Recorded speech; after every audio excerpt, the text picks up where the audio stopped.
It is the glory of God to conceal a matter. To search it out is the glory of kings.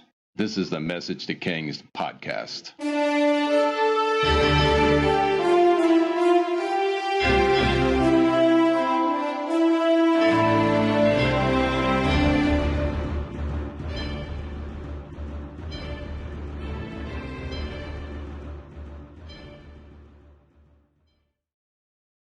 Episode 123, King Solomon and the Song of Solomon.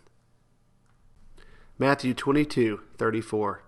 Hearing that Jesus had silenced the Sadducees, the Pharisees got together. One of them, an expert in the law, tested him with this question: Teacher, which is the greatest commandment in the law?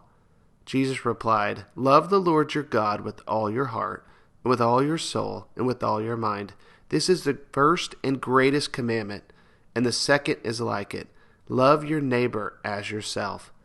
All the law and the prophets hang on these two commands. Jesus declared in these verses, the greatest commandment is love. The greatest commandment is love. As we arrive at King Solomon and his famous Song of Solomon, we have to discuss the concept of love in marriage and intimacy. So for the sake of this episode, I'm going to take the perspective of the personal application of the revelation of intimacy in marital relations as we cover this topic. And take note here, we'll not be covering the perspective of the Song of Solomon as Jesus and the bridegroom and his church. Instead, we'll be covering intimacy, love, and relationships with the Song of Solomon in this episode. So before we go much further, there should probably be a parental guidance exclaimer for this episode because the Song of Solomon has many sexual overtones. So if you have little ones listening, in case I say anything I shouldn't, please be careful listening.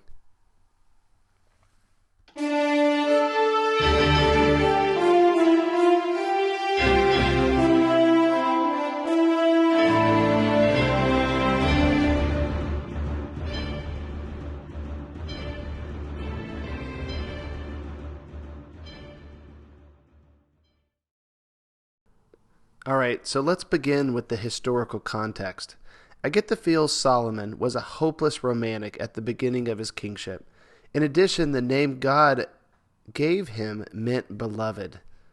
For a whole lot more on this and a primer for this episode, please listen to podcast episode titled King Solomon the Beloved. If we look at 1 Kings 14:21, we see King Solomon married an Ammonite early on, probably even before he became king. She was a foreigner, and her name meant loveliness. It appears Solomon's firstborn male was a product of their marriage, and his name was Rehoboam. We only assume this, for this is the only son of Solomon found in the Bible, which is crazy interesting considering the fact that Solomon will go on to have a crazy number of wives and concubines.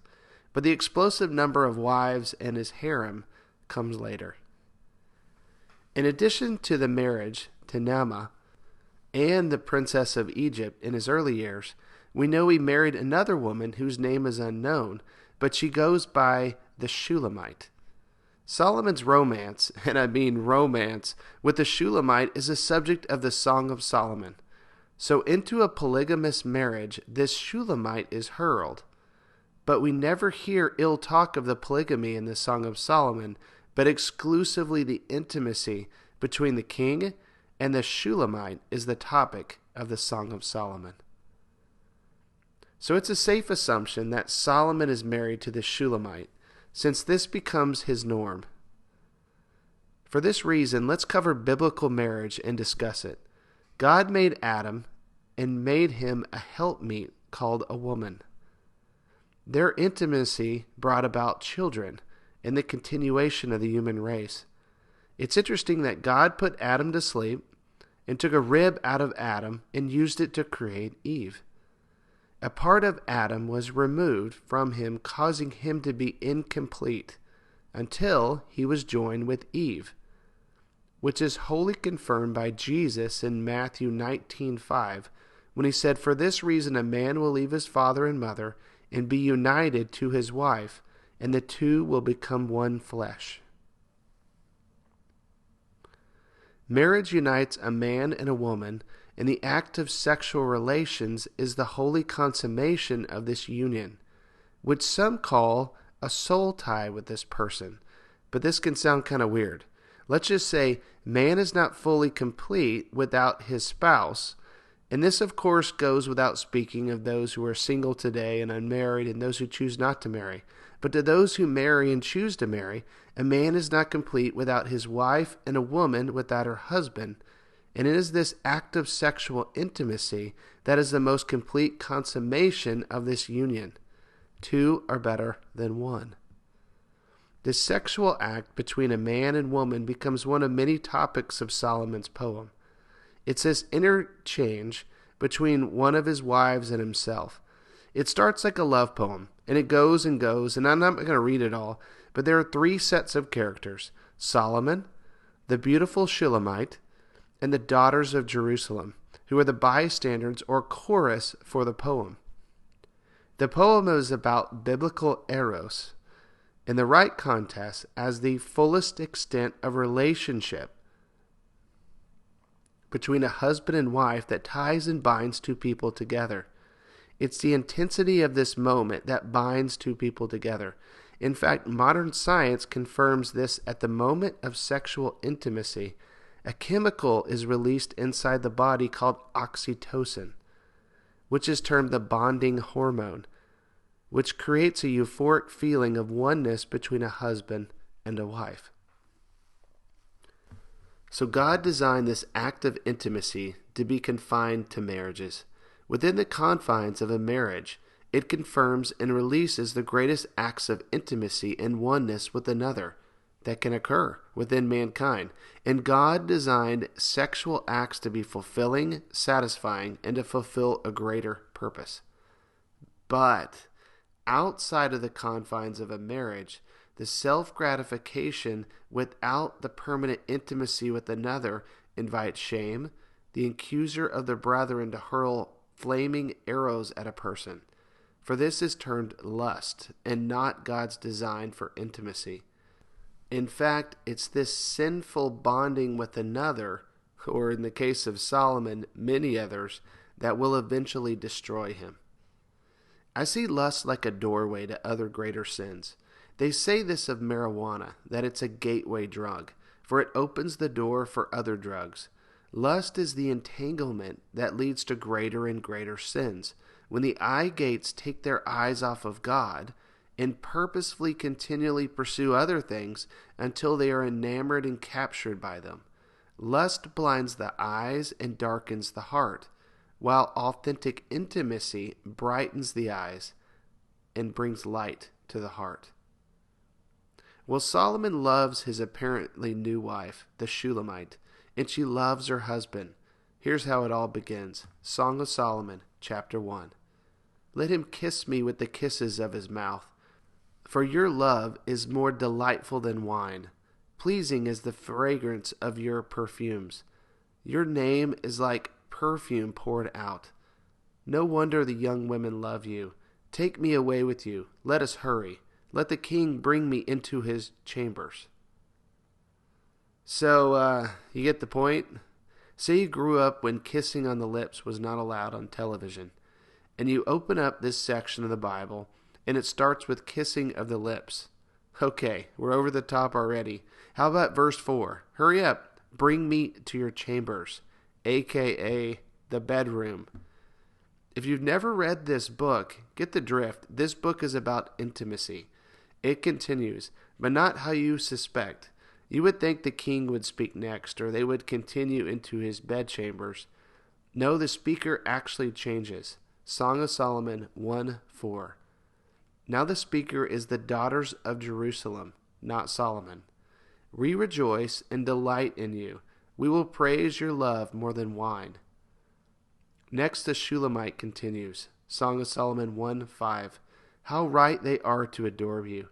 Dark am I, yet lovely, daughters of Jerusalem. Dark like the tents of Kedar, like the tent curtains of Solomon. Do not stare at me because I am dark, because I am darkened by the sun. My mother's sons were angry with me and made me take care of the fields. My own vineyard I had to neglect. Tell me, you whom I love, where you graze your flock, and where you rest your sheep at midday. Why should I be like a veiled woman beside the flocks of your friends? So you get the feel there's a running dialogue, possibly like a play where a man and woman are praising each other, and there is a background chorus called the Daughters of Jerusalem. But this is just weird since they're speaking and alluding to their intimacy with each other. Now Solomon speaks, and they dialogue with the melodious chorus of the Daughters of Jerusalem. So this is where I have to allude to their dialogue, which is filled with sexual metaphors that are downright weird to us. Check out these a few chapters later. Your eyes behind your veil are doves. Your hair is like a flock of goats descending from the hills of Gilead. Yep, her hair was like a flock of goats. It gets stranger and stranger. Your teeth are like flock of sheep just shorn. Your breasts are like two fawns of a gazelle. So aren't you glad no one talks like that anymore? I mean, beyond the metaphors, the poem has kind of a rattling unorganization to it, and it actually appears to be written out of chronological order. And some commentators have stated, if it wasn't in the Bible, you would never believe it should have been in the Bible. Here is one summary I found on the net dividing up the story. It begins with an introduction, a dialogue between lovers. Next, she recalls a visit of her lover. Then, she addresses the Daughters of Jerusalem. Then there's a sighting of the royal wedding procession. A man describes her beauty. The daughters are addressed again, and he describes his lover, who visits him, and it closes with a description of her and the power of love. So I personally struggle with the continuity of the story, but I can't help but understand the power of the inherent blessing of the book.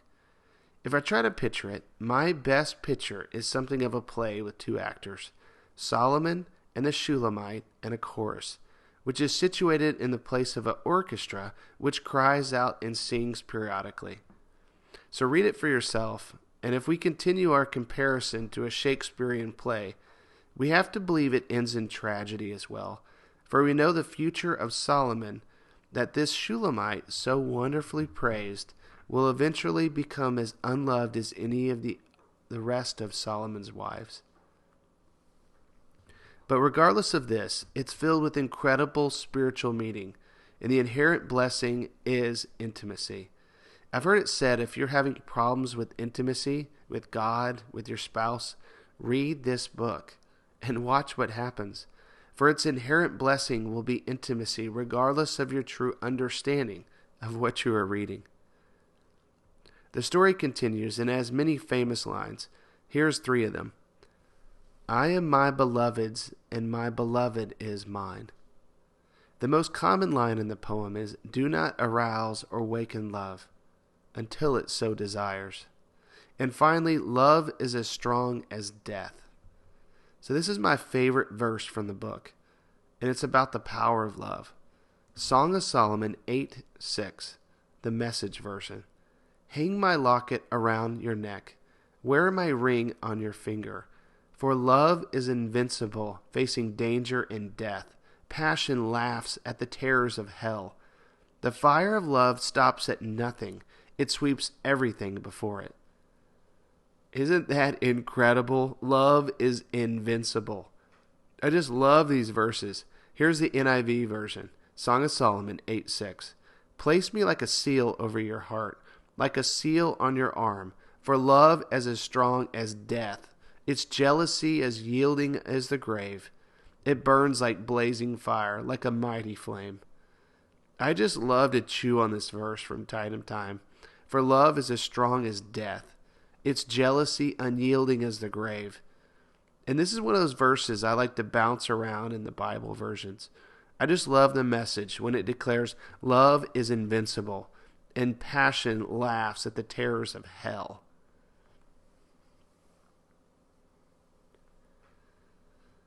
To conclude this episode of Message to Kings, let's continue with the greatest command of Jesus. Love is the greatest command and the goal of all of life, to learn how to love and to become like Jesus, and to love like Him and love others like Him. Intimacy with God results in an overflow of love for others. I pray this for all the listeners. Sometimes we strive religiously to do good, but if we just love well, we fulfill God's commands. Because out of the abundance of the heart, the mouth speaks. If you struggle with the relationship or task ahead of you, ask for God to give you His love for this person in front of you, a spouse, a friend, a job, or a task. The greatest command is to love. My first public message was at a funeral after the death of one of our friends. My message was the simplicity of the love of God. This is what led Jesus to the cross. This is why He willingly allowed Himself to die for the world and be lifted high, to fulfill the law. For God so loved the world that He gave His one and only Son. It is this one act of love that freed us from sin and death, that empowers us to live a life of purpose and love. We started the episode with Matthew 22:34, where an expert in the law asked Jesus what the greatest commandment was.